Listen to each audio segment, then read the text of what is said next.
பாண்டியன் முன்னாடியே கதிர் ஒரு கூல்ட்ரிங்க்ஸ் கேக்குறாரு. தாத்தா நான் வேலைக்கு சேர்ந்துட்டேன்னு கதிர் சொல்றாரு. என்ன வேலைடா அது? சாப்பாடு டெலிவரி பண்ற வேலை தாத்தா, நல்ல சம்பளம். கூல்ட்ரிங்க்ஸுக்கு காசு கொடுக்கறாரு கதிர்.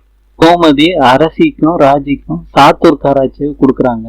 ஈனாவும் வந்துட்டாங்க. அரசி கேக்குறாங்க ராஜி கிட்ட, கதிர் அண்ணன் எங்கன்னு.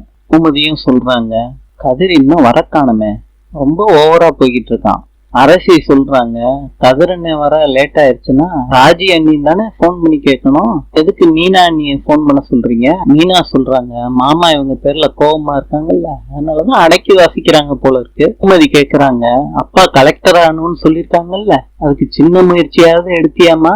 நீ போய் படி.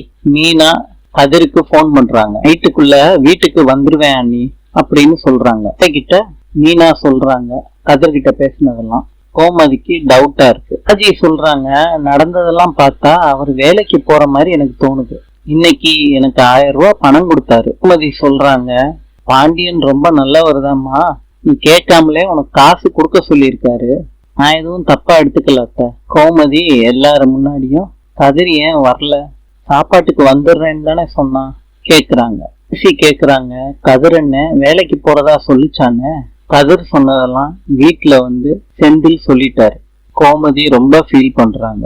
வேலு சொல்றாரு கோமதி கிட்ட, 1 பைசா கூட கொடுக்க மாட்டேன்னு சொல்றாரு அண்ணன், வண்டிய வாங்கி வச்சுக்கிறாரு, அவன் எப்படி காலேஜுக்கு போவான், அளவுக்கு அவன் என்ன பண்ணுவான், அதுக்கு தான் வேலைக்கு போயிருக்கான்.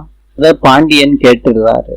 வடிவேலு சொல்றாரு பாண்டியன் கிட்ட, நீங்க கல்யாண ரிசப்ஷனுக்கு போறதா நீங்க நினைச்சுக்கிட்டு இருந்தீங்கல்ல மச்சான், அவன் கல்யாண ரிசப்ஷனுக்கு போல, ஆக்டிங் டிரைவரா திருச்சிக்கு போயிருக்கான். கோமதி இதெல்லாம் கேட்டு அழுகுறாங்க. இவரை பார்த்து கோமதி கேக்குறாங்க, வேலைக்கு போறியாடா கண்ணு? ஆமாமான்னு கதிர் சொல்றாரு.